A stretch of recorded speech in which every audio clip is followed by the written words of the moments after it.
అందరికీ నమస్కారం. శ్రీనివాస్ చెప్పే కథలకు మీకు స్వాగతం. ఇప్పుడు మనం వినబోయే కథ బంధం. రచన గంటి భానుమతి గారు. కింద ఏదో కలకలం. కాఫీ తాగుతున్న నేను పైనుంచి కిందకు చూశాను.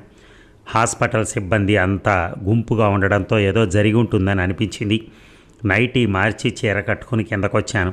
నన్ను చూడగానే అంతా నిశ్శబ్దంగా ఉండిపోయారు. గుమ్మం దగ్గర ఒక బట్టలో చుట్టి ఉన్న ఒక చిన్న బేబీ. ఎప్పుడు పెట్టినరో ఏందో ఏమోనమ్మా. 5 గంటలకు ఎప్పట్లక్క లేచి తలుపు తీసి చూసిన. జల్దీ మానెమ్మని పిలిచా. ఇక ఒకళ్ళు వచ్చిర్రు. యాదమ్మ జరిగిందంతా చెప్పింది. సూర్యకిరణాలు ఇంకా భూమిని తాకకముందే, బద్ధకంగా ఉన్న ప్రకృతి పూర్తిగా ఒళ్ళు విరుచుకోకముందే నర్సింగ్ హోమ్లో సంపూర్ణ చైతన్యం వచ్చేసింది. పరీక్షగా చూశాను. 2 రోజులు, అంతకన్నా పెద్ద కావచ్చు చిన్న కావచ్చు. బొడ్డు చుట్టూ ఒక నూనె చుక్క కూడా రాసినట్లేదు. ఆమె ఆడపిల్ల. అదే అందరినీ కలవరపరిచింది. 2 రోజుల గుడ్డు అలా వదిలిపోవటానికి ఆ తల్లి 2 రోజులు ఆలోచించిందా? ఎంత నిర్దయురాలు! ఆ తల్లి ఎవరై ఉంటుంది? స్టూడెంటా? చదువురాని అజ్ఞానురాలా? రేపు ఫలితమా? క్షణికానందమా? ఏదైనా ఇంత దూరం ఎందుకు రానిచ్చారో? కడుపు తీయించాల్సింది. ఇలా బయట పారేసేదానికన్నా అది నయం కదా. నిశ్శబ్దంగా చూస్తున్నాను. నా పక్కనే ఆనంద్, నా భర్త, నుంచున్నాడు. ఏం చేయాలి అంటూ ఆయా చేతిలోకి తీసుకుంది. ఉలిక్కిపడి చేతులు పైకెత్తి సన్నగా కేర్ మంది పాప. ఒకళ్ళ తర్వాత ఒకళ్ళు చేతులు మారుతోంది. ఆఖరికి దైవాధీనం చేతిలోకి వచ్చింది. నల్లతుమ్మ చెక్కల్లా ఉన్న వాడి చేతుల్లో గులాబీ రేకుల్లా ఉన్న గుడ్డు. వాడి కళ్ళు ఆ పిల్లను పైనుంచి కింద వరకు పరిశీలనగా చూస్తున్నాయి. నా ఆలోచనలు చాలా దూరం వెళ్ళిపోయాయి. అది విపరీతమా ఏమో నాకు తెలియదు. ఒకలాంటి ఫీలింగ్, జుగుప్స. స్ప్రింగ్లా ముందుకెళ్ళాను. మానమ్మ, పాలు పట్టి స్నానం అది చేయించండి, మీరందరూ మీ పనులు చూసుకోండి అని వెనక్కి తిరిగాను. అందరిలో చలనం వచ్చింది. ఇది చిన్న నర్సింగ్ హోమ్. ఇలాంటిది ఎప్పుడూ జరగలేదు. నువ్వు అంతలా డెసిషన్ ఎలా తీసుకున్నావు? నన్ను అడగద్దా? ఆనంద్ సీరియస్గా అన్నాడు అందరూ వెళ్ళిపోయాక. నిశ్శబ్దంగా ఆనందనే చూశాను. నిజమే, కానీ దైవాధీనం చేతుల్లో ఆ చిన్నపిల్లని చూశాక ఎలాగో అనిపించింది. స్పాంటేనియస్గా వచ్చిన మానవత్వపు స్పందన అది.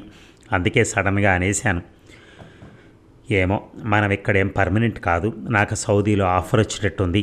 ఏమో నువ్వెలా చూస్తావో. అయినా డాక్టర్ మాథ్యూస్తో మాట్లాడతాను. ఇది వాళ్ళ హాస్పిటల్. నమ్ముతారో లేదో ఏ అనాథాశ్రమంలోనో ఇచ్చేద్దాం, అంతేగాని ఇక్కడ ఉంచక్కర్లేదు. అంతవరకు ఇక్కడే ఉండని అన్నానే కానీ నాకు బెంగగా అనిపిస్తోంది. ఏ ధైర్యంతో పాపను ఉంచేయమన్నాను నాకే తెలియదు. ముభావంగా ఆనంద్ వెళ్ళిపోయాడు. డ్యూటీ రూమ్లో నా టేబుల్ పక్కనే ఉయ్యాల్లో పడుకోబెట్టారు. దగ్గరగా వెళ్ళాను. తెల్లటి జుబ్బాలో ముడుచుకున్న గులాబీ మొగ్గలా ఉంది. అక్కర్లేదని విసిరి పారేసిన ఒక ఆడపిల్లకు నీడనిచ్చాను. చూడటానికి ముద్దుగా ఉంది. 2 చేతులు వణుకుతున్నట్టుగా కదిలించింది. సిస్టర్ అని పిలిచాను. చాలా చలిగా ఉంటోంది, లైట్ పెట్టండి. సిస్టర్ వచ్చాక అన్నాను. మరునిమిషంలో ఒక బ్లాంకెట్ తెచ్చి ఉయ్యాల మీద వేసి లైటు పెట్టి వెళ్ళింది. టైం ప్రకారంగా అంతా డ్యూటీలు వేసుకుని పాపను చూస్తున్నారు. ఆ మర్నాటి నుంచి విరోచనాలు. ఎందుకో భయంగా అనిపించింది. ఏమైనా అయితే ఆనంద్ని అడిగి మా బెడ్రూమ్లోకే ఉయ్యాలను మార్పించాను. రాత్రింబవళ్ళు నేనే ఆరారా నీళ్లు పట్టి మందులు ఇచ్చి సేవ చేశాను. పువ్వులాగా, గాజు బొమ్మలాగా చాలా జాగ్రత్తగా అందరం చూశాం. 8 ఏళ్ల మా బాబు కుతూహలంగా చూస్తున్నాడు. మధ్య మధ్య ఆనంద్ కూడా చూస్తున్నాడు. 2 రోజులు గడిచాక విరోచనాలు తగ్గాయి. కిందకు పాపను మార్పించాం. తెగకుండానే పాశం అల్లుకుంటోంది. ఈ బంధం ఎక్కడికి లాగుతుందో. అద్దంలో మొహం చూసుకుంటూ జుట్టును సరిచేసుకుంటున్నాను. రాత్రంతా సరిగా నిద్రపోలేదు. చాలా టైర్డ్గా అనిపిస్తోంది అన్నాడు. చెప్పాల్సింది నాక? కింద ఉన్న పాపకెళ్ళి చెప్పు, అద్దంలోని నా ప్రతిబింబాన్ని చూస్తూ అన్నాడు. నా వెనకాలే నుంచున్న ఆనంద్. ఎక్కడో కలుక్కుమంది. పాపని అక్కడ ఇక్కడ ఎందుకు, మనమే పెంచుకుందాం అని నా మనసులో ఉన్నా అనలేకపోతున్నాను. ఎందుకు? నాకు ధైర్యం లేదా? లేకపోతే నా అభిప్రాయం చెప్పగలిగే స్వతంత్రం నాకు లేదా? ఈ స్వతంత్రం ఎవరో ఇచ్చేదా? నా మీద నాకే నమ్మకం లేదా? లేకపోతే ఏమోలో నేను చేస్తున్నది మంచి అవుతుందన్న నమ్మకం, విశ్వాసం లేదా? ఎన్ని వేల యుగాలైనా ఆడదే. ఆలోచనలను కార్యరూపంలో పెట్టాలనుకున్నప్పుడు స్వతంత్రించలేకపోతోంది. కారణం ఇదేనా కావచ్చు. ఈ బేబీ ఎప్పుడు మన బెడ్రూమ్లోనే ఉంటుందా అని 2-3 సార్లు బాబు అడిగినా ఆనంద్ నేను మౌనంగా ఉండిపోయాం. పాపం మమ్మీ డాడీ లేరు కదా, ముందు కొన్ని రోజులు హాస్పిటల్లో ఉంటుంది అన్నాను. కానీ ఆ తర్వాత ఏమిటి అని అనలేకపోయాను. నాకు తెలియకుండానే ఆనంద్కి నాకు మధ్య ఒక గీత ఏర్పడింది. పెద్దదై అగాధం అవుతుందా, గీత చెరిగిపోతుందా, కాలమే చెప్పాలి. డెలివరీ కేసుంటే తెల్లవారుజాము 4 గంటలకే కిందకొచ్చాను. అదయ్యాక ఒక రౌండ్ వేసి పైకి వెళ్ళాను. బాబు పాలు తాగేసి స్కూల్కి వెళ్ళటానికి రెడీగా ఉన్నాడు. బాబుకు బ్రేక్ఫాస్ట్, లంచ్, సాయంత్రం స్నాక్స్, పాలు అన్నీ కూడా స్కూల్లోనే. అందుకే స్కూలు 10 కిలోమీటర్ల దూరమైనా అదే స్కూల్లో వేశాం. కారు తాళాలు తిప్పుతూ బాబుని తీసుకుని వెళ్తుంటే ఎక్కడో నేనంటే నిర్లక్ష్యం కనిపించింది. ఈ పాప మూలంగాన, లేకపోతే నాదే తప్ప ఏదైనా నా జీవితంలో అపశృతి మొదలైంది అనిపించింది. ఆడపిల్ల కాబట్టి తల్లి వదిలేసిందా? ఆడపిల్ల కాబట్టి బాధ్యత తీసుకోవడానికి ఎవరూ ముందుకు రావటం లేదా?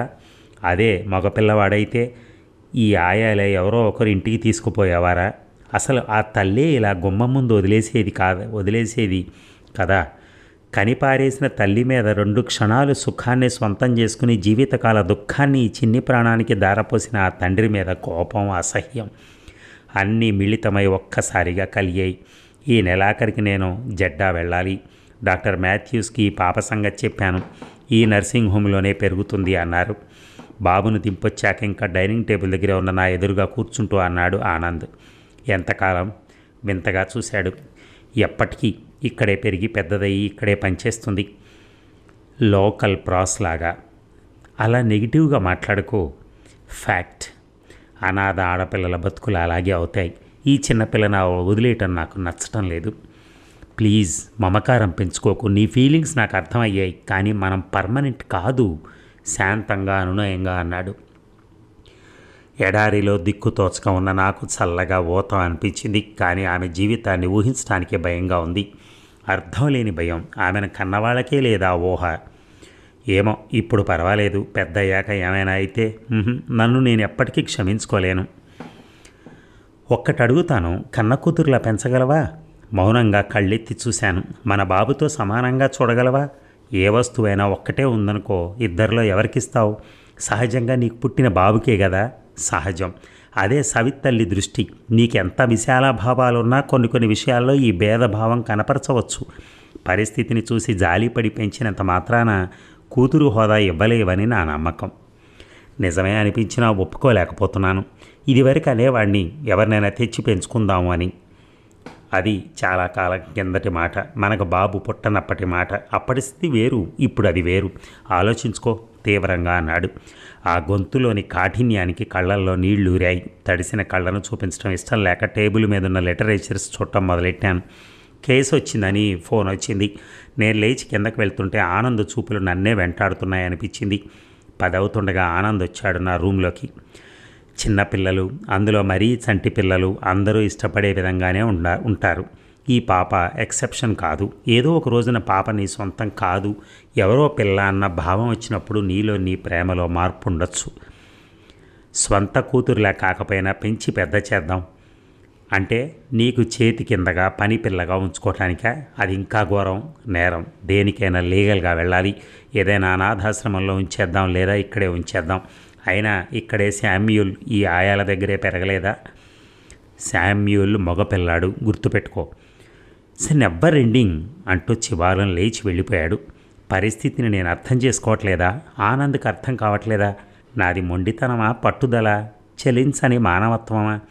లేచి కిటికీ దగ్గరికి వచ్చాను. హాస్పిటల్ ఆవరణ, రోడ్డు కనిపిస్తోంది. గుత్తులుగా ఉన్న తెలుపు, పసుపు, మెజెంటా బోగన్ బిల్లాలు సన్నగా ఊగుతున్నాయి. గేటు ముందు కొన్ని సైకిళ్ళు, స్కూటర్లు ఉన్నాయి.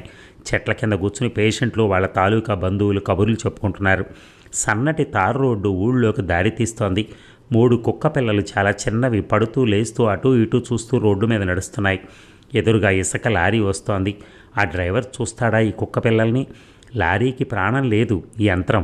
ఈ చిన్న కుక్క పిల్లల కన్నా కొన్ని 100 రెట్లు బలం ఉంది, కానీ బుర్ర లేదు. అనంతకోటి ప్రాణుల్లో లోకాన్ని ఇప్పుడిప్పుడే చూస్తున్న చిన్ని ప్రాణాలు రోడ్డు మధ్యగా ఆగి దిక్కులు చూస్తున్నాయి. ప్రాణం లేని యంత్రం కదలికకు ఈ జీవాలు కదులుతాయా? కళ్ళు మూసుకున్నాను. లారీ బర్రమని శబ్దం చేస్తూ వెళ్ళిపోయింది.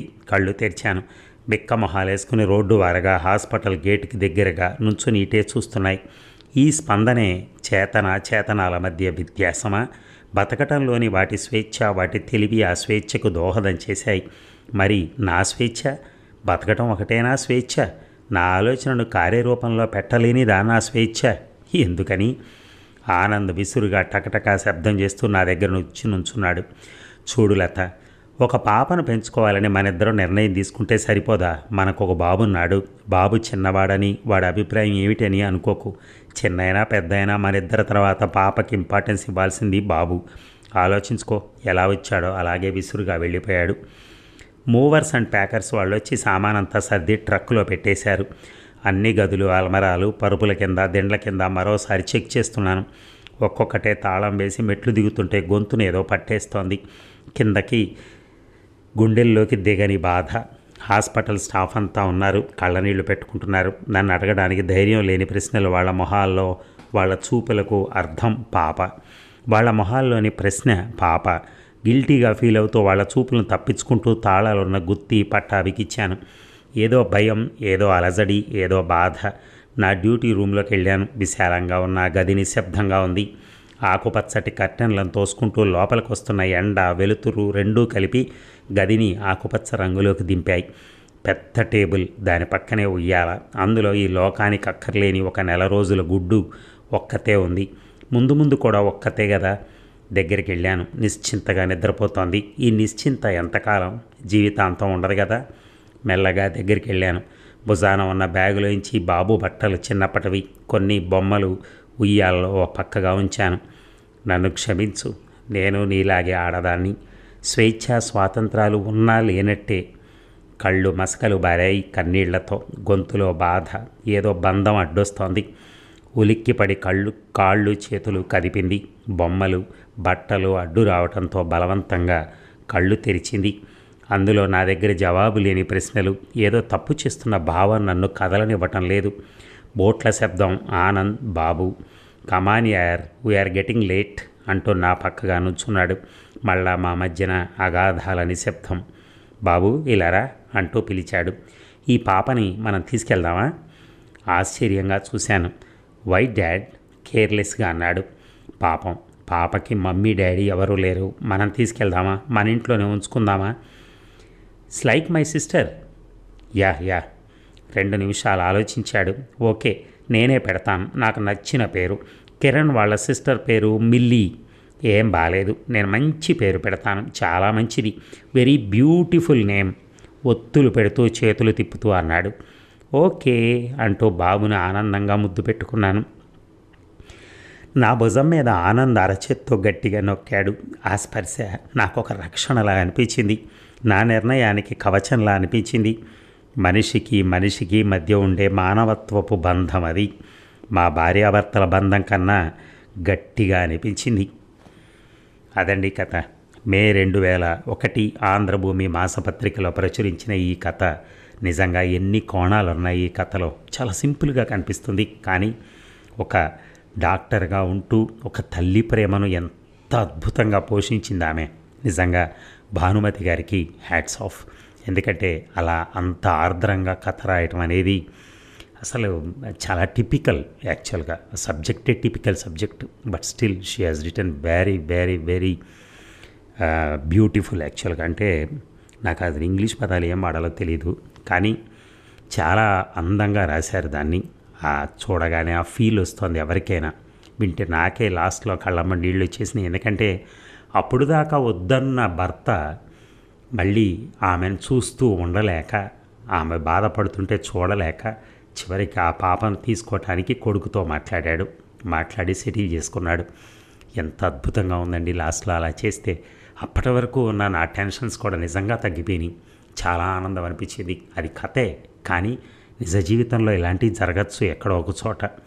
అందుకని నా హృదయం ఏంటో చాలా స్పీడ్గా రియాక్ట్ అవుతుంది. ఏమిటో అర్థం కాదు. ఎమ్మటే కళ్ళమ్మ నీళ్ళు వచ్చేస్తూ ఉంటాయి నాకు. ఏం చేస్తాం, మనుషులం కదా. Thank you very much.